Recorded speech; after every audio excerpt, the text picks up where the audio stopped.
Okay, Peanut, hold still. Father's trying to paint you. I think we need to remove the hat. Can you work off your imagination for that one? Welcome back to 6 Degrees of Cats, the world's #1 and only cat-themed culture, history, and science podcast, in which I, Captain Kitty, aka Amanda B., and my feline co-executive producers Binky, Snuggles, and Peanut navigate the weird, wild world from the past to the present with the help of an exceptional array of guest experts. All aboard! Hi! I can't see you, but I know, as a 6 Degrees of Cats listener, you're extremely charismatic and super attractive to all the things you want to attract. I just have that sense. So, what's been keeping you whole and grounded lately? I'm pretty sure we can all say it together. Cats. Kitty. Why? Smutly. Oh, cats. Let's keep it PG here. Cats. Which is a surprise to no one who's read the title of this podcast.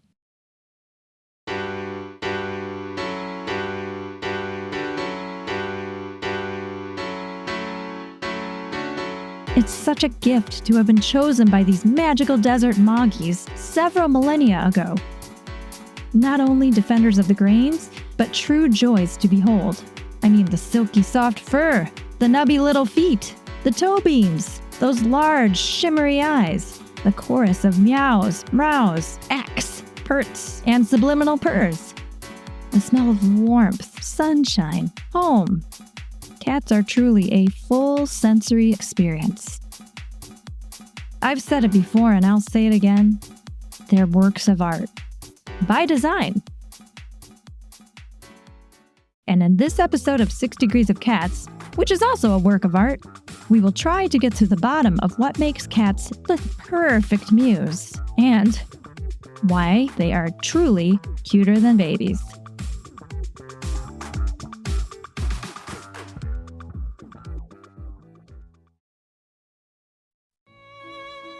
As I said earlier, cats are works of art, and appreciating art, my friends, has a lot of value in our daily lives. Not just on our mental health, but our holistic well-being. There's a whole field called neuroaesthetics that has documented through various clinical studies the positive impacts of art on the body, brain, and spirit.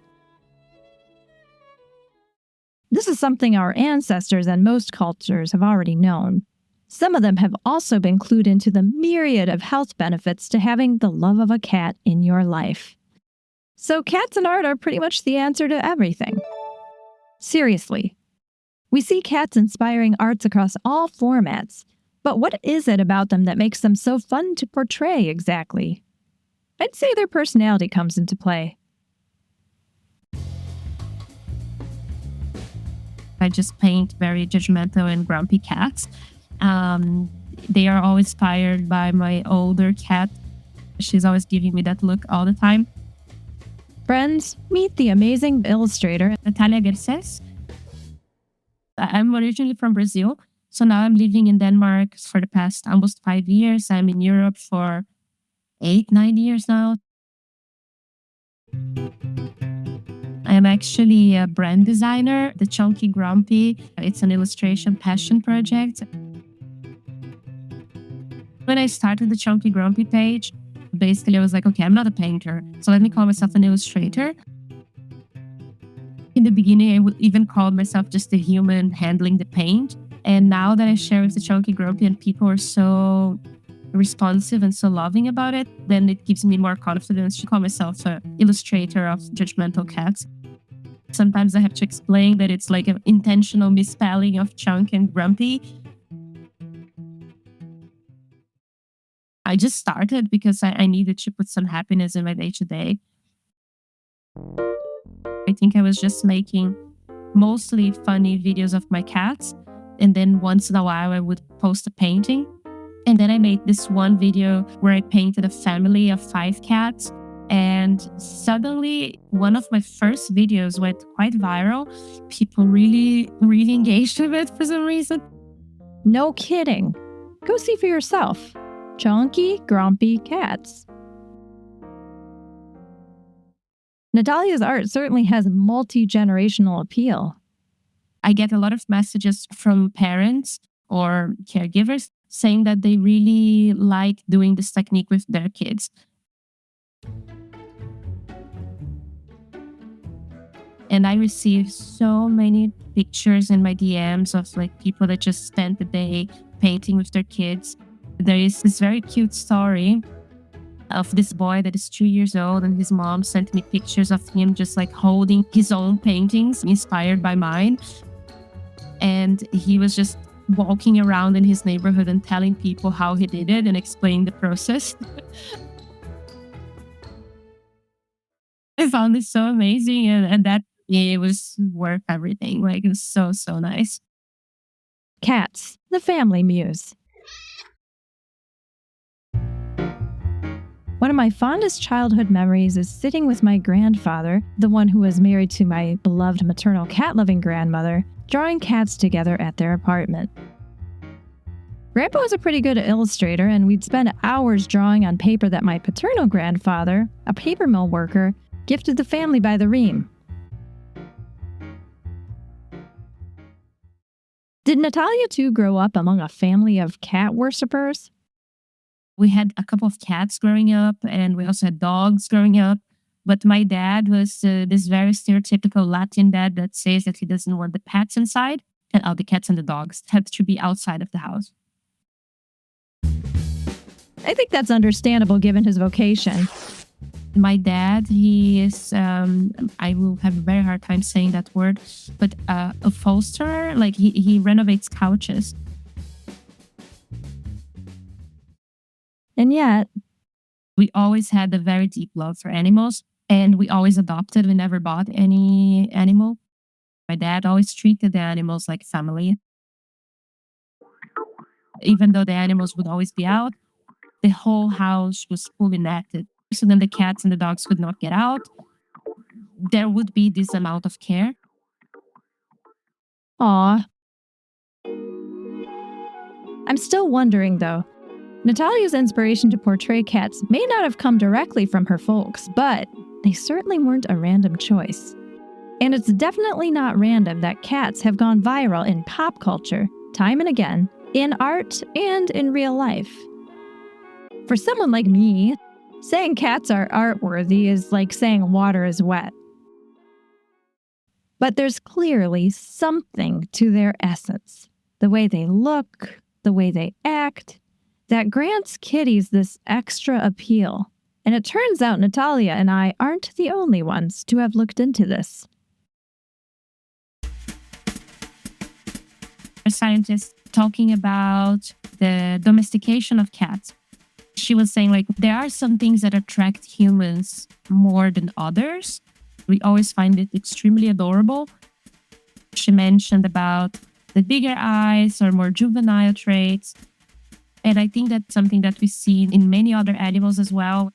Cats just manage to keep this feature. So then we still keep loving them and adoring them, even though they are old and cranky with us.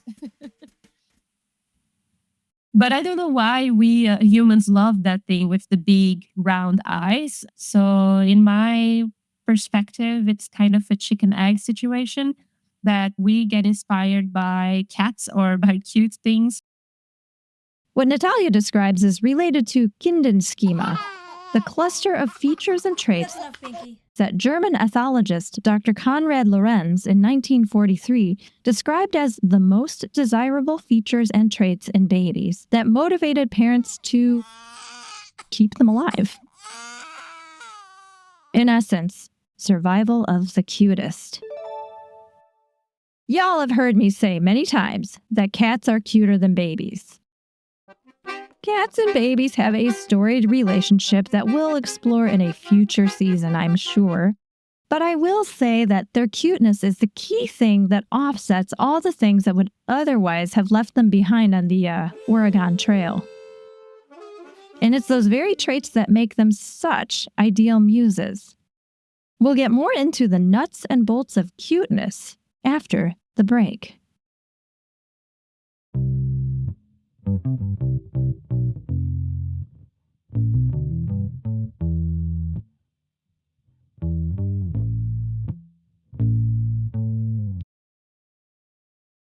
Before the break, with some minor exceptions, we were in full 100% agreement that cats are cuter than babies. But, it's a tough call. According to a research team led by Drs. Mackenzie O'Neill and Lonnie Shiota, key cuteness features include soft, rounded features, a small, tightly clustered nose and mouth, a high forehead and large cheeks, large eyes, short, stubby limbs, and physical clumsiness. traits that both cats and babies possess. It just seems like it's something ingrained in us. We like cute things. And it took me a while to realize that was a big part of what I found the most enjoyable to draw and paint as well. It's just super obvious that that's what they're going for with these characters in Disney. That was Ergo Josh, who, like Natalia, has found a vast audience for his art online. I am a digital artist specializing now in character design, but I've also done a lot of educational work through my YouTube channel, and I share most of my artwork on my Instagram account at ergo.josh there specifically. Tell us about the name. Why Ergo Josh? It sounds like a little bit of a sob story for me to go into the full detail, but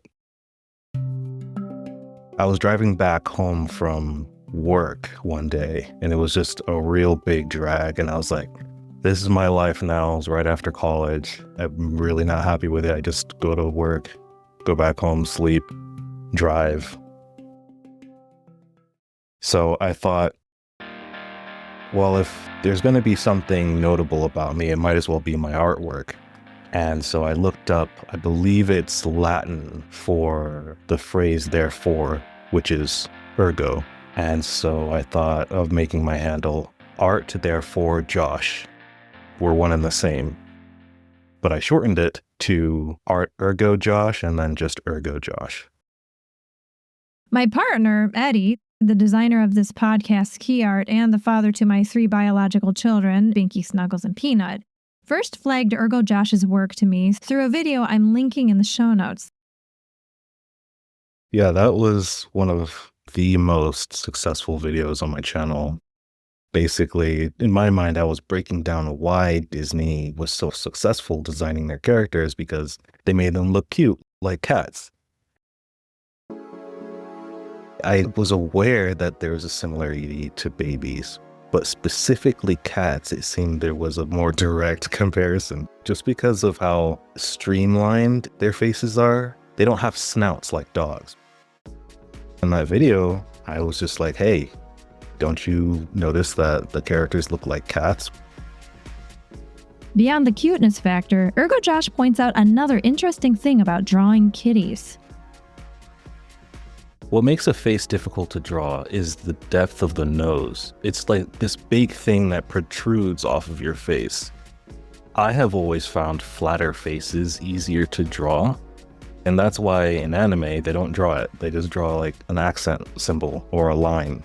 So that makes it a lot easier to understand, and then you can capture it better.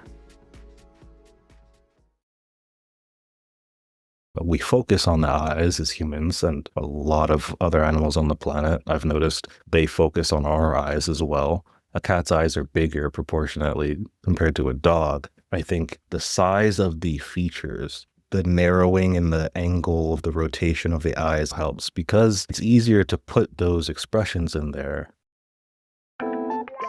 If you think about a cat's nose, it's just an upside down triangle, and then you just continue a line down from halfway in the triangle, and then once it goes down past the bottom of the triangle a little bit, you just draw 2 lines going in the opposite direction. Then you have their little mouth, and it's like a little button stitch thing, and that's it. It just feels very cute, right? Like They're smiling at the right angle, and they look even cuter because you can see the like bulge where the whiskers come out.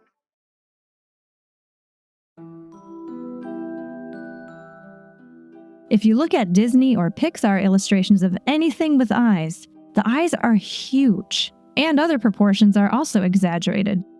What's going on here?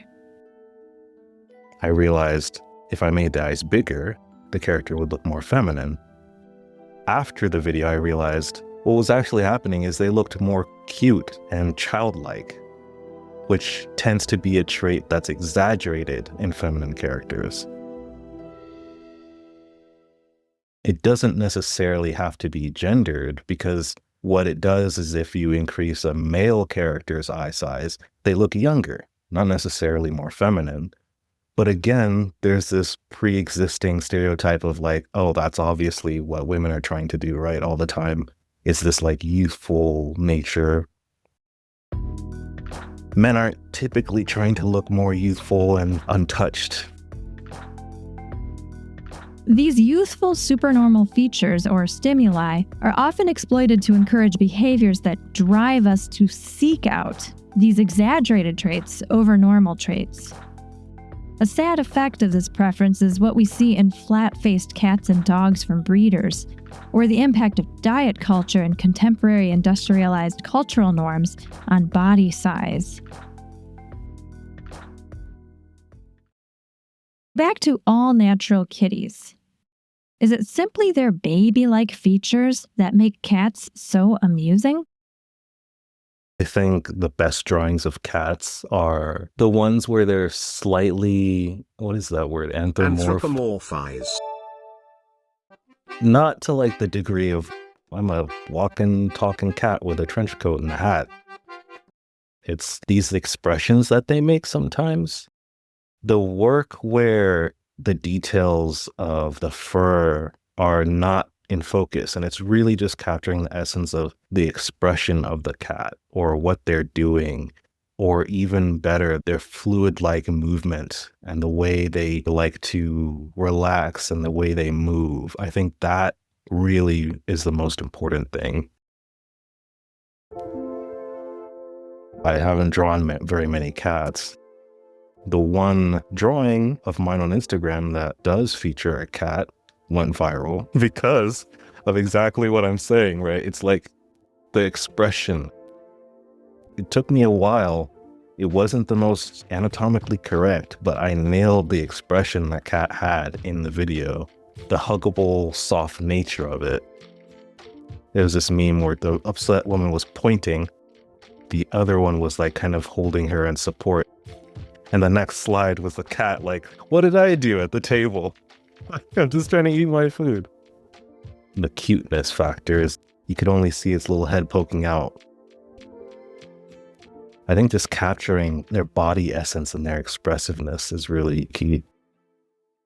And it's personality that draws Natalia's audiences to Chonky Grumpy. So it's Chonky is because of Freddy. He's a slightly overweight, extremely cuddly cat. And he has this amazing mustache that is slightly wonky. It's not a symmetrical mustache. It's like one side is bigger than the other. He's very, very cuddly, and he cannot stand me giving attention to anything that is not him. And Grumpy? Frida, she's just adorable. She's a bit of a diva. She sits very close to us, and we pet her a lot. But if she doesn't want to be touched and is trying to touch her, she's just gonna run away and hide for the whole day. Relatable.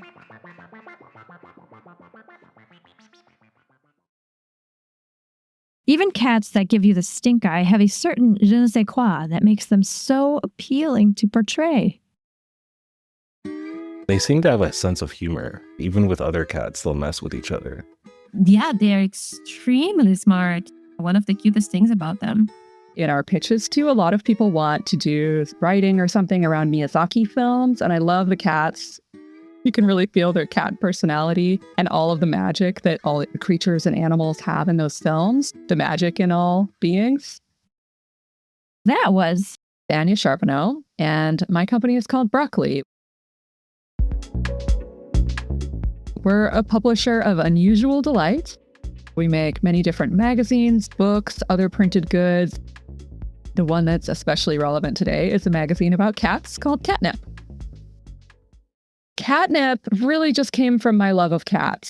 All of our magazines start with a central theme. Cats have been in our world for so long, and humans and cats have had a relationship for so long. So the storytelling potential is just so deep. I just said to my other editors one day, like, I want to make a cat magazine. It would be so fun and joyful and playful. Cats are so beautiful and interesting, and people love them so much. Thinking back to when there may have been other print magazines, I don't know if you've ever seen old editions of Cat Fancy magazine, but I went to the Portland Central Library a few years ago, and they still had the bound old editions of a bunch of different publications. So I found the Cat Fancies. The first issue, I believe, came out in 1960. And I was like spellbound going through all these pages because the designs were crazy. They were so fun. We really wanted to make it feel kind of retro and give it almost a 70s inspired color palette. I first spotted this magazine at a bookstore in Brooklyn, and what really stood out to me was the gorgeous cover art. In fact, I recognized the designer. A collage artist named Stephen Eichhorn. He and I have collaborated a few times over the years in other projects, and he's pretty famous for his cats and plants collages. Which is an interesting artistic choice, too, since cats and plants don't mix very well in the real world. They're always eating things they shouldn't, and they're just not safe. So it's fun to be able to combine them in this way that's like cat safe and very fun and weird. He uses a lot of vintage magazines, so it really tapped into that perfect same energy I wanted for Catnip. This kind of 70s, a little bit grainy, kind of homemade feeling to it.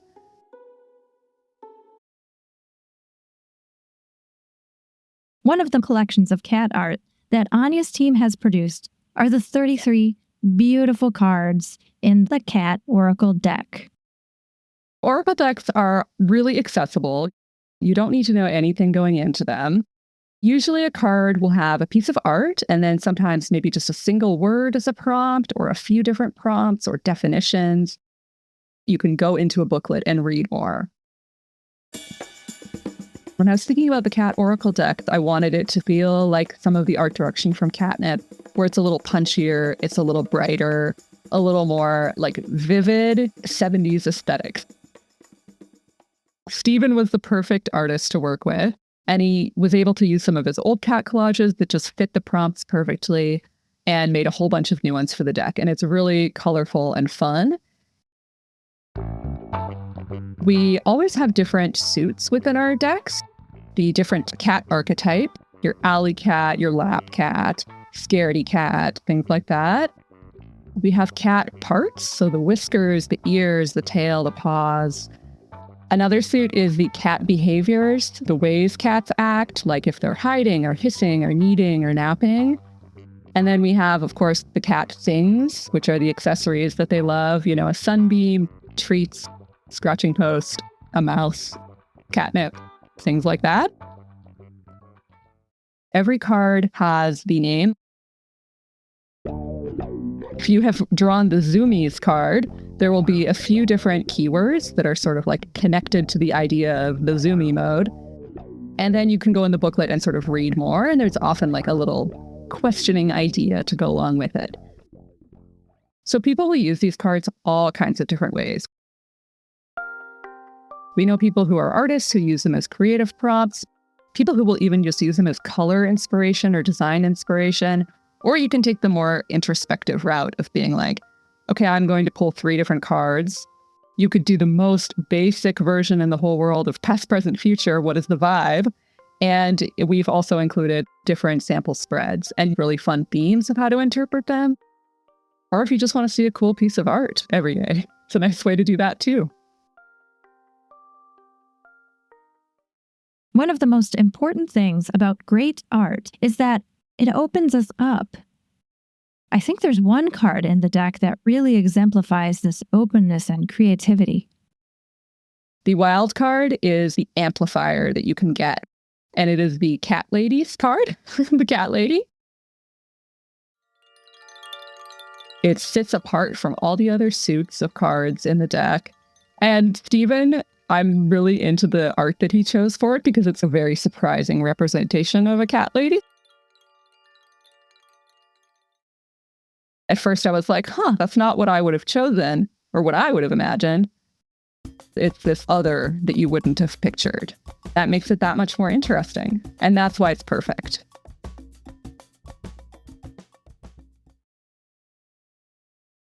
Okay, Snuggles, I'm needing some creative inspiration. Want to help me pull a card? Okay, that one? All right. So that one is the Cat Lady. So it's settled. Cats are cuter than babies. Except yours. You're the exception to the rule. Folks, Michelangelo's Vitruvian Man should have been a Vitruvian cat. Beauty is, at the end of the day, in the eye of the beholder. Speaking of eyes, tune into the next episode where we'll take a look at what makes those peepers pop. I want to thank my wonderful experts, Natalia Garces, Ergo Josh. and Anja Charbonneau. while the opinions are my own, the research and work is theirs. If you'd like to learn more about them, please check out our show notes, which also include the references and research that went into this episode. And if you loved it, please do keep sharing our podcast with people who love cats or podcasts or just would be into this. And go on and give us a 5-star rating where you listen or write us a glowing review. They really help. If you'd like to further support the podcast and have a little cash, please head on over to the show notes to see where you can donate. All of this is so gratefully received and just keeps us keeping on. See you next time, and remember, everything beautiful in this world is connected. 6 Degrees of Cats is produced, written, edited, and hosted by yours truly, Captain Kitty, aka Amanda B. Please subscribe to our mailing list by going to linktr.ee/6degreesofcats or look us up on all those social media platforms. You'll be first in line for the extra audio and more treats if you connect with us there. All episodes are dedicated to the misunderstood, the marginalized, the resilient, and the weird. And of course, all the cats we've loved and lost.